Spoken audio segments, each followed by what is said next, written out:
Hello friends, നമുക്കിന്ന് ചപ്പാത്തിയുടെയും ചോറിൻ്റെയൊക്കെ കൂടെ കഴിക്കാൻ പറ്റിയ ഒരു നോർത്ത് ഇന്ത്യൻ സ്റ്റൈൽ പരിപ്പ് കറി ഉണ്ടാക്കിയാലോ. അപ്പോൾ ഈ കറിയുടെ പ്രത്യേകത എന്ന് പറഞ്ഞാൽ ഇതിൻ്റെ പേരിലുള്ള തടുക്ക തന്നെയാണ്. നമ്മൾ കറിയിലൊക്കെ താളിച്ചൊഴിക്കുന്നില്ലേ, അതിന് നോർത്ത് ഇന്ത്യൻസ് പറയുക തടുക്കയിടുക എന്നുള്ളതാണ്. അപ്പോൾ ഈ കറിയിൽ അവസാനം കുറച്ച് കാര്യങ്ങളൊക്കെ താളിച്ചൊഴിക്കുന്നുണ്ട്. അപ്പോൾ അതാണ് ഇതിന് കൂടുതൽ രുചികരമാക്കുന്നത്. അപ്പോൾ നമുക്കിതെങ്ങനെ ഉണ്ടാക്കുന്നത് നോക്കിയാലോ. അപ്പോൾ ഞാനിവിടെ 1 കപ്പ് തുവരപ്പരിപ്പ് 1 മണിക്കൂർ മുന്നേ വെള്ളത്തിലിട്ട് വെച്ചിട്ടുണ്ടായിരുന്നു. പരിപ്പ് കറി ഉണ്ടാക്കുമ്പോൾ പരിപ്പ് ഇതുപോലെ 1 മണിക്കൂർ നേരം വെള്ളത്തിലിട്ട് വയ്ക്കുവാണെങ്കിൽ പെട്ടെന്ന് തന്നെ ഇത് വെന്ത് കിട്ടും. ഇനി വെള്ളമൊക്കെ ഒന്ന് അരിച്ച് കളഞ്ഞ് ഇതിനെ നമുക്ക് പ്രഷർ കുക്കറിലേക്ക് ഇട്ട് കൊടുക്കാം. ഇനി ഇതിലോട്ടേക്ക് 1/2 ടീസ്പൂൺ മഞ്ഞൾപ്പൊടിയും കുറച്ച് ഉപ്പ് കൂടെ ചേർത്ത് കൊടുക്കാം. കൂടെ തന്നെ 2 കപ്പ് വെള്ളം ഒഴിച്ചു കൊടുക്കാം. ഇനി കുക്കറൊന്ന് അടച്ച് വെച്ച് 3-4 വിസിൽ വരുന്നവരെ ഹൈ ഫ്ലെയിമിലിട്ടൊന്ന് കുക്ക് ചെയ്തെടുക്കാം. അപ്പോൾ ഒരു 4 വിസിലിന് ശേഷം ഫ്ലെയിം ഓഫ് ചെയ്ത് അതിലുള്ള പ്രഷറൊക്കെ മുഴുവനായിട്ട് പോകുന്നത് വരെ ഒന്ന് വെയിറ്റ് ചെയ്ത് അതിന് ശേഷം മാത്രം കുക്കർ ഓപ്പൺ ചെയ്യാം.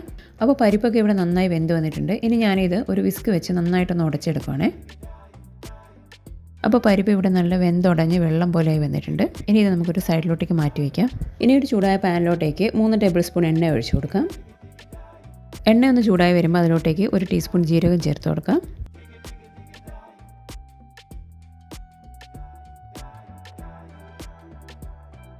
ഇനി ഇതിലോട്ടേക്ക് ഒരു വലിയ സവാള ചെറുതായിട്ട് അരിഞ്ഞത് 2 പച്ചമുളക് ചെറുതായിട്ട് അരിഞ്ഞതും ചേർത്ത് കൊടുക്കാം. അപ്പോൾ ഇനി ഇതൊരു മീഡിയം ഫ്ലെയിമിലിട്ട് സവാളയൊക്കെ ഒരു ലൈറ്റ് ഗോൾഡൻ കളർ ആവുന്ന വരെ ഒന്ന് വഴറ്റിയെടുക്കാം. അപ്പോൾ ഇത് സവാളയുടെ കളറൊക്കെ ഒന്ന് മാറി നല്ല ലൈറ്റ് ഗോൾഡൻ കളറായി വന്നിട്ടുണ്ട്.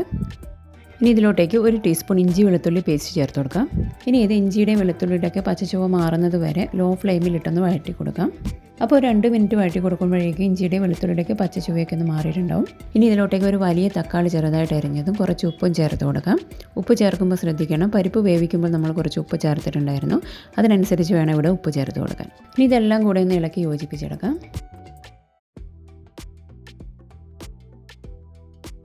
ഇനി ഇത് അടച്ചു വെച്ച് തക്കാളിയൊക്കെ ഒന്ന് വെന്ത് വരുന്നത് വരെ നമുക്കൊന്ന് വേവിച്ചെടുക്കാം. ഇടയ്ക്കൊന്ന് തുറന്ന് ഇളക്കി കൊടുത്താൽ മാത്രം മതി. അപ്പോൾ തക്കാളിയൊക്കെ ഇത് ഇവിടെ നന്നായിട്ട് വെന്തിട്ടുണ്ട്.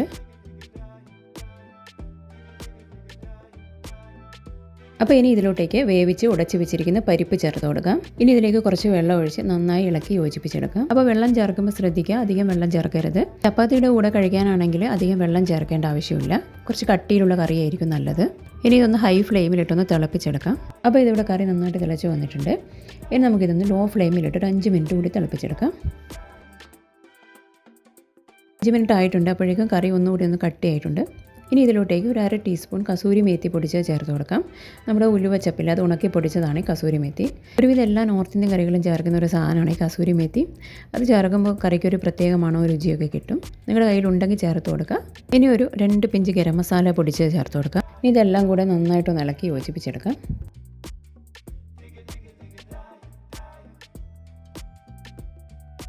ഇനി ഇതിലോട്ടേക്ക് കുറച്ച് മല്ലിയില ചെറുതായിട്ട് അരിഞ്ഞ് ചേർത്ത് കൊടുത്ത് നന്നായിട്ടൊന്ന് ഇളക്കി യോജിപ്പിച്ചെടുക്കാം.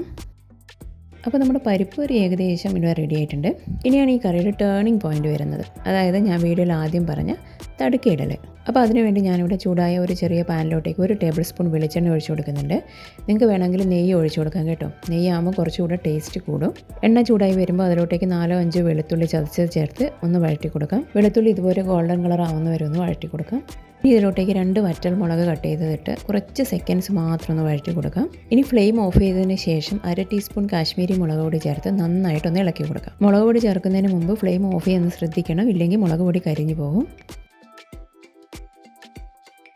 ഇനി ഇത് കറിയിലോട്ടേക്ക് ഒഴിച്ചു കൊടുക്കാം. അപ്പോൾ താളിച്ചൊഴിക്കുമ്പോൾ തന്നെ നല്ലൊരു സ്മെല്ലൊക്കെ വരുന്നുണ്ട്. അപ്പോൾ തടുക്ക ഇട്ടതിന് ശേഷം അപ്പോൾ തന്നെ ഇളക്കാൻ പാടില്ല. ഒരു 10 മിനിറ്റ് നേരത്തേക്ക് ഇതൊന്ന് അടച്ചു വയ്ക്കാം. 10 മിനിറ്റിന് ശേഷം ഇതൊന്ന് തുറന്ന് ഇളക്കി യോജിപ്പിച്ച് കൊടുക്കാം.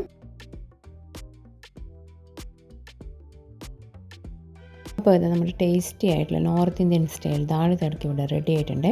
നല്ല ചൂട് ചോറിൻ്റെ കൂടെയോ ചപ്പാത്തിയുടെ കൂടെയോ ഒക്കെ കഴിക്കാൻ പറ്റിയ നല്ലൊരു കോമ്പിനേഷൻ കറിയാണിത്. എല്ലാവരും ട്രൈ ചെയ്ത് നോക്കണേ. ഒപ്പം നിങ്ങളുടെ അഭിപ്രായം ഒന്ന് കമൻറ്റ് ചെയ്യണേ. വീഡിയോ ഇഷ്ടപ്പെട്ടെങ്കിൽ ഒന്ന് ലൈക്ക് ചെയ്യണേ. അപ്പോൾ പുതിയൊരു വീഡിയോ ആയിട്ട് വീണ്ടും കാണാം. ബൈ.